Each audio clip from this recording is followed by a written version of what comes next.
Hey guys, welcome back to this channel. In this video, I'll be showing you guys how you can create this layered skirt on Dress Impress. So first we're going to use the Ella coat skirt here and we're going to toggle it to the long one. I'm just going to turn off the ribbons for this. For the layers, you can do anything. Just going to color it white and select the denim material. And then for the pattern, I'm just going to use this one. And then for the lacing, I'm just going to color it white.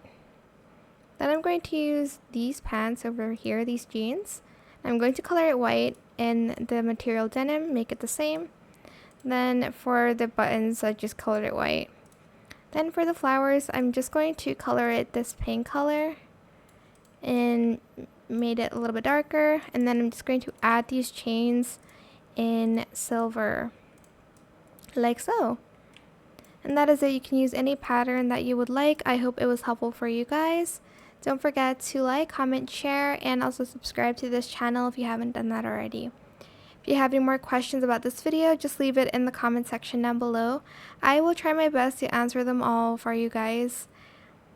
And if you found this video helpful, please click the thanks button as well. That is it. Thank you so much for watching. Bye.